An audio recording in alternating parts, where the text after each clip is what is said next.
지난 한 주간 우리가 새벽에 감사절을 위한 특세를 통해서 많은 하나님의 은혜를 여러분들 경험한 줄 믿습니다.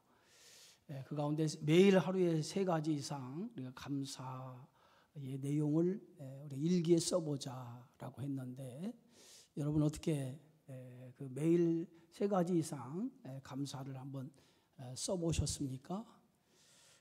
영국의 신학자 이 매튜엘리는 어느 날 길을 가다가 강도를 만나서 지갑을 강도에게 빼앗겼습니다. 그날 밤에 이 매튜엘리는 자기의 일기에 4가지 감사를 하나님 앞에 드렸다고 해요.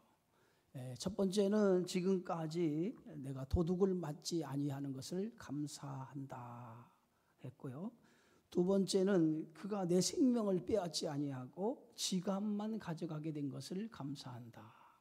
그리고 3번째는 그가 모든 것을 가지고 가지 아니하고 일부만 가지고 간 것을 감사한다. 그리고 4번째는 내가 도둑이 아닌 것을 감사하며 도둑을 만나도 여전히 내가 감사할 수 있는 사람이라고 하는 것을 내가 감사한다. 이렇게 강도를 만났지만 그날 밤에 감사에 대해서 4가지를 일기에 썼다는 거죠. 감사는요, 환경이 아니라 어떤 시선으로 바라보느냐예요. 환경을 바라보는 사람은 감사하지 못하지만은 어떤 환경과 상황에도 하나님께 시선을 두고 살아가는 사람은 감사할 수 있다는 거예요. 오늘 본문은 우리가 너무나도 잘 아는 말씀 가운데 하나죠. 보리떡 5개와 물고기 2마리로 5,000명이 배불리 먹고 12바구니가 남는 놀라운 기적이 일어났던 오병이어의 기적의 사건입니다. 오늘 말씀에 보면 예수님과 제자들이 디베라 바다 건너편으로 건너가고 있었어요. 그때 많은 무리들이 예수님이 디베라 바다 갈릴리 호수 건너편으로 건너가시는 것을 보고 예수님을 따르게 되어집니다. 무리들이 예수님을 따르는 이유는 단 한 가지였어요.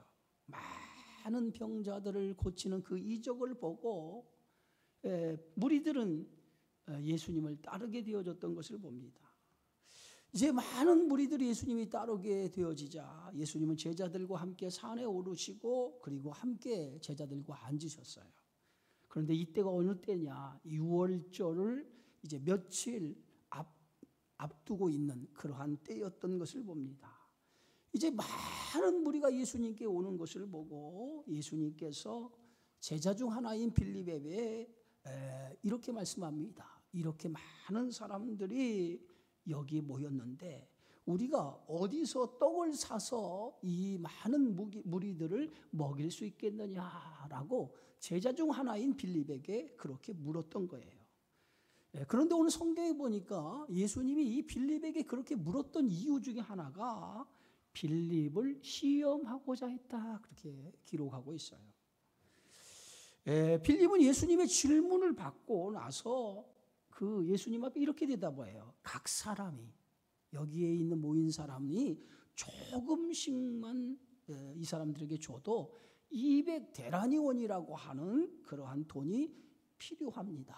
그리고 그것도 충분하지 않습니다. 라고 대답을 해요. 빌립의 말이 대단히 현실적인 말이었어요. 조금도 틀린 말이 아니었어요. 그 많은 무리들을 먹이려고 하면 200데나리온의 돈으로도 충분하지 않았어요. 그런데 빌립의 이 대답 속에는요, 지극히 현실적이고 산술적인 대답이었다는 거예요. 이미 빌립은 예수님이 여기에 모인 이 많은 무리에게 먹을 것을 나누어 주면 얼마나 들겠느냐라고 하는, 얼마나 되겠느냐는 그 물음에 재빠르게 계산을 했을 거예요. 조금씩만 주어도, 조금씩만 주어도, 이미 이 빌립이라고 하는 제자는 조금씩만 주어도 200데나리온이라고 하는 돈이 필요하다고 하는 그 말에 보면 항상 현실적으로 무엇이든지 생각했던 사람이라는 거예요. 우리는 바로 빌립과 같은 모습이 우리 안에 대단히 많이 있다는 거예요. 어떤 일을 우리가 할 때 가장 먼저 생각하는 것이 계산적이고 현실적이어야 되는 거예요. 여러분, 다윗이 골리앗과 싸울 때에 사람들은 다윗이 골리앗과 상대가 되지 않는다고 생각을 했어요. 현실적으로 보면 그 말이 맞아요. 다윗은 소년이고 싸움에 능한 자도 아니에요. 그러나 골리앗은 싸움에 능한 자고요, 블레셋 장수예요. 다윗과 골리앗이 싸우면 이거는 백전백패, 다윗이 질 수밖에 없어요. 이게 현실이에요. 네? 그런데 다윗은요, 사람들이 생각하는 그런 생각을 갖지 않았다는 거예요. 다윗은 그 싸움을, 골리앗과의 싸움을 어떤 크기의 싸움, 현실로 보면 도저히 싸움이 안 되는 크기의 싸움으로 보지 아니하고, 이 싸움이 다윗과 골리앗이 아닌 하나님과 골리앗과의 싸움으로 보았다는 거예요. 이게 다른 점이었다는 거예요. 그래서 다윗은 이 골리앗과 싸우러 나갈 때 이렇게 고백을 해요. 여호와의 구원하심이 칼과 창에 있지 아니함을 이 무리에게 알게 하리라. 전쟁은 여호와께 속한 것인즉 그가 너희를 우리 손에 넘기시리라. 다윗의 이 고백은요, 이 싸움을 우리가 생각하는 세상적인 눈으로 보는 싸움이 아니었다는 거예요. 이 싸움은 하나님과 골리앗과의 싸움, 보이지 아니한, 우리의 시선이 어디에 있느냐, 현실적이고 계산적인 것이 아니라 이 싸움은 하나님이 하시는 전쟁으로 보았기 때문에, 그의 시선이 하나님 앞에 가 있었기 때문에 그는 이 전쟁은 반드시 승리하는 전쟁이라고 생각했다는 거예요. 빌립의 대답은 지극히 현실적인 대답이었어요. 그러나 한 가지 빌립이 놓친 게 있어요. 뭘 놓쳤을까요? 예수님을 염두에 두지 않았다는 거예요. 여러분, 예수님이 현실을 모르고, 아무 현실도 모르고 지금 빌립에게 이 많은 사람에게 떡을 주면 얼마의 돈이 필요하겠느냐, 아무런 현실도 모르고 예수님이 빌립에게 그렇게 질문을 던졌을까요? 예수님은 현재 현실을 모르고 예수님이 계산하지 못했기 때문에 빌립에게 그렇게 질문한 게 아니에요. 분명하게 성경은 빌립을 시험하고자 했다는 거예요. 빌립이 어떻게 대답할까? 어떻게 빌립이 내가 질문한 이 질문에 대해서 어떻게 대답할까? 빌립이 가지고 있는 그 믿음을 예수님이 보기 원했다는 거예요. 그런데 빌립은 예수님이 지금 빌립을 통해서 뭔가 주님에 대한 믿음을 보기 원했는데, 빌립은 전혀 믿음으로 대답하지 아니하고 현실적이고 산술적인 것만 보고 대답했다는 거예요. 그런데 이전에 예수님은 제자들이 있는 가운데 몇 가지 이적을 행하셨어요. 오늘 6장 2절에 보면 예수님이 제자들이 보는 가운데 몇 가지 이적을 행했는데, 그중 하나가 뭐냐면, 베데스다 연못가에 38년 된 병자가 연못가에서 물이 동할 때를 기다리다가 38년의 허송세월을 보낸 그 병자를 만나고 예수님께서 그 병자를 고쳐주었어요. 그것뿐만이 아니라 왕의 신하의 아들이 병이 들자 그가 예수님 앞에 찾아와 자기 아들이 죽게 되었다라고, 자기 집에 와서 자기 아들을 고쳐달라고 사정했을 때 예수님께서 그 아버지의 믿음을 보시고 가라, 내 아들이 살아있느니라 하고 말씀을 하시면서, 그 말씀을 듣고 그 왕의 신하가 예수님의 말씀을 듣고 집으로 내려가다가 그 아들이 살아났다라고 하는 종으로부터 전해들어요. 이렇게 예수님은 지금 이 사건이 일어나기 전에 몇 가지 이적을 통해서 제자들에게 내가 누구인가, 전능하신 분이라고 하는 것을 그들에게 보여줬거든요.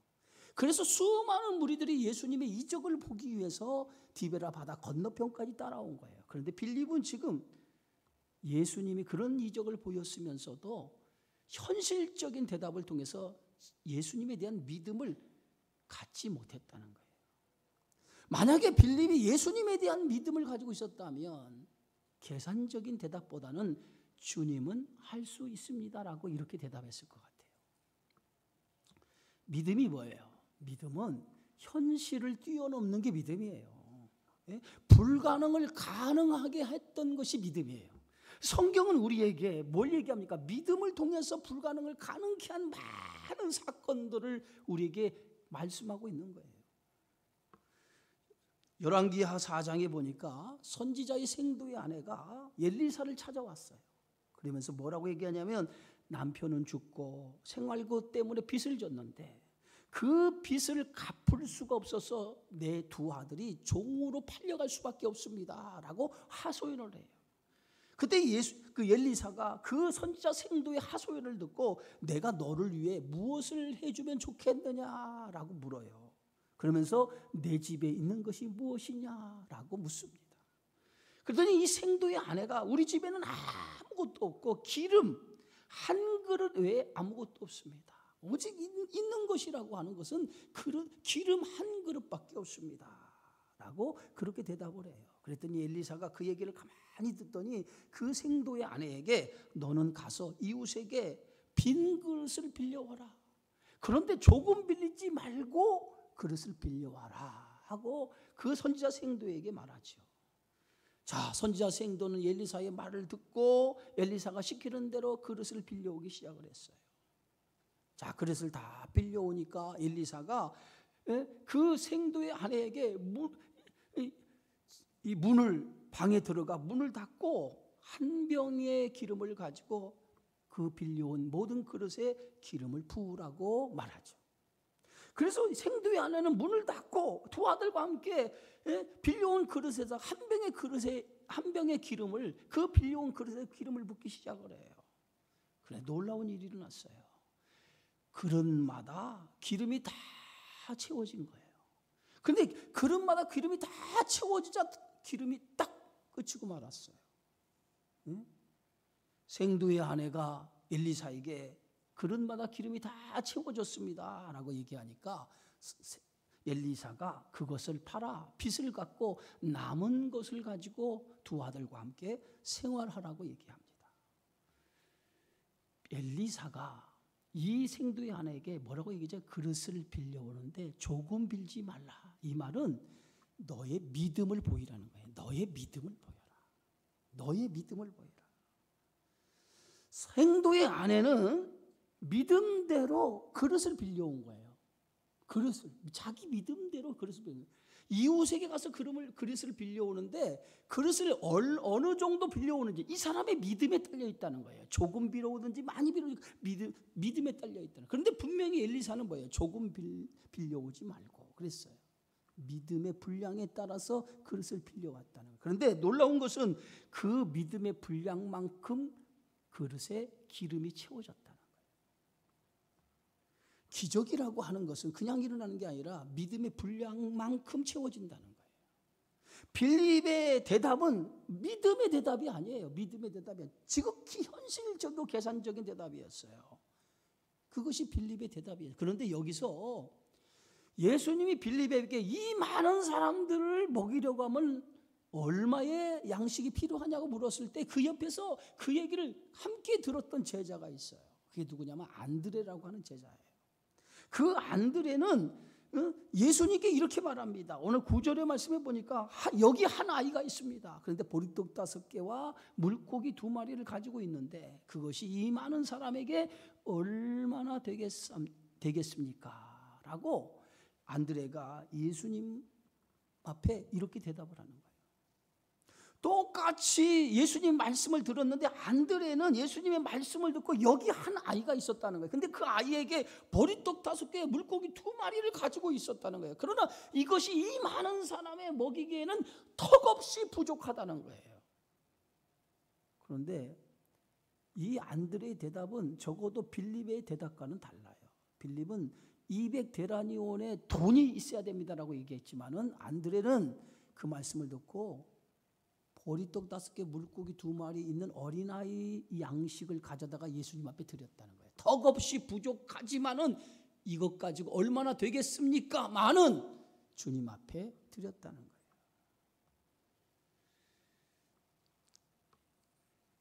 인간적으로 보면 한없이 부족하지만은 믿음의 눈으로 보면 그것이 뭐예요? 기적의 씨앗이 될 수 있었다는 거예요. 이게 다른 거예요. 안드레는 어린아이가 가지고 있는 보리떡 5개, 물고기 2마리가 이 많은 사람 먹이엔 턱없이 부족해요. 어린아이 양식으로도 부족한 양식이에요. 그러나 그 양식이 주님의 손에 올려질 때 어떤 역사가 일어날 것인가, 그건 아무도 몰라요. 다만 그것을 믿음의 씨앗으로, 기적의 씨앗으로 예수님께 드린 거예요. 여러분, 모세가 양을 칠 때 사용하던 그 지팡이가 있어요. 그건 평범한 지팡이였어요. 그런데 그 양을 칠 때 사용하는 지팡이가 나중에 홍해를 가르는 지팡이가 되어져요. 양을 칠 때 평범한 지팡이가 홍해를 가르는 지팡이가 되었을 때 그 차이는 뭡니까? 하나님 손에 들려질 때에 그 지팡이는 더 이상 평범한 지팡이가 아니라 홍해를 가를 수 있는 능력의 지팡이로 변화되더라 이거예요. 어떤 눈으로 보느냐예요. 어떤 눈으로, 어떤 시선으로 보느냐. 감사도 마찬가지입니다. 어떤 시선으로, 세상적인 시선으로 보느냐, 아니면 믿음의 눈으로 나의 모든 삶을 바라보느냐가 다른 거예요. 세상적인 시선으로 나의 삶을 바라보느냐, 아니면 믿음이라는 시선을 가지고 오늘 나의 삶을 바라보느냐라고 하는 거예요. 여기에 큰 차이가 있다는 거예요. 찰스 스펄전 목사님이 이런 말을 했어요. 별빛을 보고 감사하는 자에게 달빛을 주신다. 달빛을 보고 감사하는 자에게는 햇볕을 주시고, 햇볕을 보고 감사하는 자에게는 영원히 지지 않는 주님의 은혜의 빛을 주신다고 그랬어요.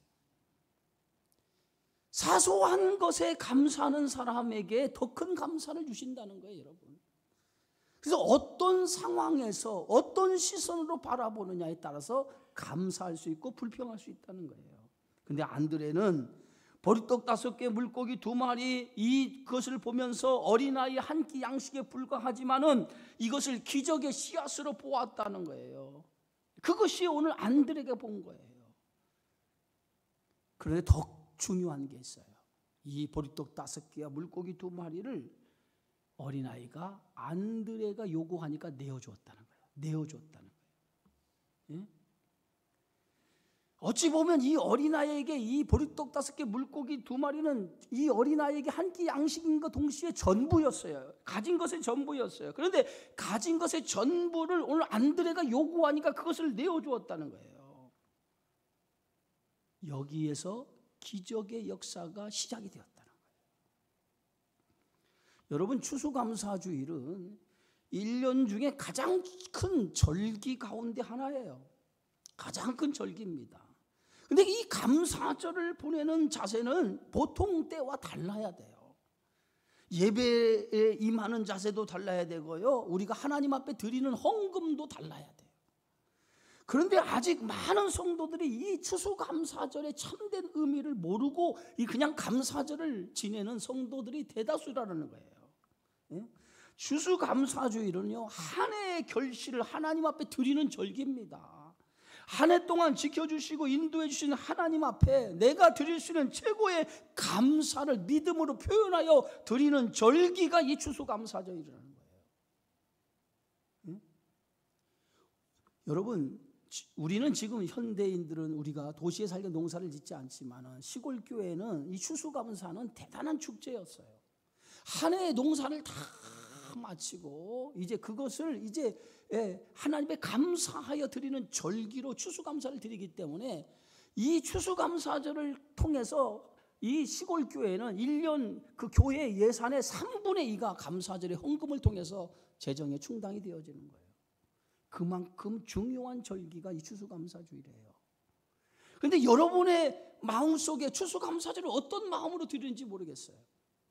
이 추수감사를 드릴 때 여러분들이 마음으로 준비하고 헌금도 준비해서 하나님 앞에 드려지는 절기가 되어야 돼요.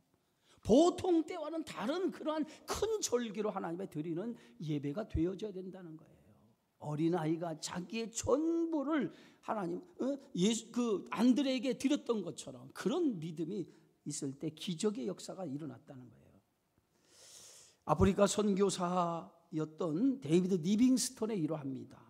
영국 스코틀랜드의 작은 교회에서 어린 소년이었던 리빙스턴이 하나님 앞에 예배를 드리고 있었어요. 근데 그날은 선교주일이었어요. 세계 곳곳에 복음을 전하기 위해서 특별히 헌금을 하는 그 주일로 보내게 되어졌어요. 찬양이 다 끝나고, 설교 끝나고 찬양이 다 끝나고 헌금 시간이 됩니다. 그때에 헌금 바구니가 회중에 이렇게 돌기 시작을 했어요. 그런데 그 헌금 바구니에 어린 리빙스턴이 헌금 바구니가 자기 앞에 왔을 때에 그는 조용히 자리에 일어나더니 그 헌금 바구니 안에 자기 자신이 올라앉았어요. 사람들이 놀라서, 헌금방에 올라앉은 리빙스턴을 보고 사람들이 놀라서 그를 바라보았습니다. 그랬더니 리빙스턴이 이렇게 얘기했어요. 저는 가진 것이 없습니다. 하지만 제 자신을 하나님께 드립니다. 하나님께서 저를 써주신다면 제 생명을 바쳐 선교사로 제 삶을 바치겠습니다 라고 고백을 했어요. 그 손이 훗날 아프리카 대륙을 복음으로 밝힌 위대한 선교사 데이비드 리빙스턴이었다는 거예요. 여러분, 어린아이가 드린 보리떡 5개, 물고기 2마리, 그것은 어린아이가 주님 앞에 드릴 수 있는 최선의 것이었다는 거예요. 그 최선의 것을 주님 앞에 드렸을 때 주님은 그 어린아이가 드린 보리떡 5개, 물고기 2마리를 가지고 감사기도 하신 후, 오늘 축사하신 게 뭐예요? 감사기도를 드리신 후에 제자들에게, 그리고 거기에 있는 모든 앉은 자들에게 나누어 주기를 시작을 했어요.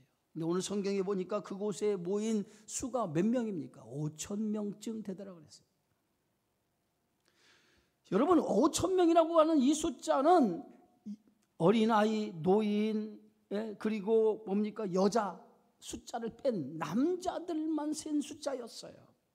여자들과 어린아이, 노인들을 다 숫자로 합치면 거기에 모인 사람의 수가 2만 명 정도 됐어요. 2만 명. 근데 2만 명이 오늘 예수님께서 보리떡 5개, 물고기 2마리를 축사하시고 난 이후에 그것을 떼어 거기에 있는 사람들에게 나누어 주기 시작하는데, 그들이 오늘 어떻게 됐습니까? 다 배불리 먹고 그리고 12바구니가 남았다고 그래요. 여러분, 기적이 일어난 거예요. 기적이 일어난 거예요.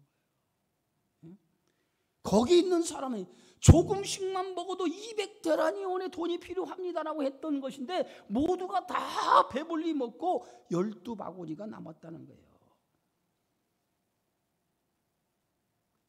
여러분, 이 기적이 어디서부터 시작됐죠? 어린아이가 예수님 앞에 자기가 가지고 있는 보리떡 5개, 물고기 2마리를 드림을 통해서 이 기적이 시작되었다는 거예요. 자기가 자기 것을 나누어 줄 때 기적이 일어났어요.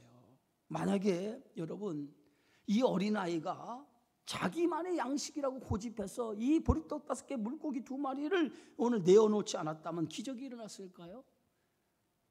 이것을 내어주었기 때문에 기적의 씨앗이 돼서 기적이 일어난 것이, 내어주지 않았다면 기적이 일어나지 않았을 거예요. 자기의 것을 나누어 줄 때에 기적이 일어난 거예요. 감사는요, 나누는 거예요. 나누는 거. 감사는 나누는 겁니다. 감사를 나누면 배가 되지만은 감사를 나누지 아니하면 자기만의 감사로 끝난다는 거예요. 그래서 감사는요, 흘려 보내야 돼. 흘려 내려 보내요. 하나님 주시는 은혜, 하나님 주시 받은 거, 이것을 흘러 보내줘야 그것이 더 큰 하나님의 축복으로 돌아오게 되어지는 줄 믿습니다. 그래서 하나님의 나라의 수확은 뭐냐? 그게 감사예요. 세상의 계산법은 나눌수록 줄어들어요. 그러나 하나님의 계산법은 감사할수록, 나눌수록 더 차고 넘친다는 거예요. 그래서 누가복음 6장 38절에 주라, 그리하면 너희에게 줄 것이니 곧 후이되어 누르고 흔들어 넘치도록 하여 너희에게 안겨주리라. 예? 주는 자가 복이 있고, 주면 더 많은 것으로 하나님이 채워주시겠다는 거예요. 영국 런던의 한 교회에서는 추수감사절마다 이렇게 기도한다고 합니다. 하나님, 우리에게 주신 것을 우리가 셈하지 않게 하옵소서. 우리에게 주신 것을 셈하지 않고 나누게 하여 주옵소서. 우리의 식탁이 넉넉해지는 것은 누군가에게 나눠 줄 수 있기 때문에 넉넉한 식탁의 복을 받은 것입니다 라고 이렇게 기도한다는 거예요. 그리고 그 교회는 지역의 가난한 이웃들에게 추수감사절에 음식을 나누어 주며 매년 감사의 기적을 함께 경험하면서 감사절을 드리고 있다는 거예요. 나누어 주면 줄어들 것 같지만은, 그러나 감사하러 하나님 앞에 드리면 더 많은 풍성한 감사로 많은 사람들이 기쁨을 누리게 되어지는 줄 믿습니다. 사랑하는 성도 여러분, 감사는 기적의 씨앗인 거예요. 감사를 심으면 반드시 열매가 나타나도록 되어져 있다는 거예요. 어린아이가 드린 작은 것이 오늘 기적의 씨앗이 된 것처럼 작은 헌신과 감사가 모든 이들을 배불리 먹게 하는 하나의 씨앗이 되었습니다. 여러분, 추수감사절의 유래를 아시죠? 1620년 영국 청교도 약 100여 명의 청교도들이 신앙의 자유를 찾아 메인 플라워라고 하는 작은 목선을 타고 대서양을 건너갑니다. 그들은 약 2달의 험난한 항해 끝에 오늘날 미국의 매사추세츠 주의 플리머스라고 하는 해안에 도착을 합니다. 하지만 그들을 기다리고 있던 것은 약속의 땅이 아니라 눈보라와 굶주리는 질병의 땅이었어요. 첫 해 겨울을 보내면서 절반 이상이 추위와 배고픔으로 목숨을 잃게 됩니다. 그럼에도 불구하고 살아남은 사람들이 하나님 앞에 예배를 드리기를 멈추지 않았어요. 이듬해 하나님의 은혜로 원주민들의 도움을 받아서 옥수수와 보리, 감자, 호박 이것을 심게 되어집니다. 그리고 그의 가을에 1621년 그의 가을에 그들은 그들이 심은 것에 수확을 얻어요.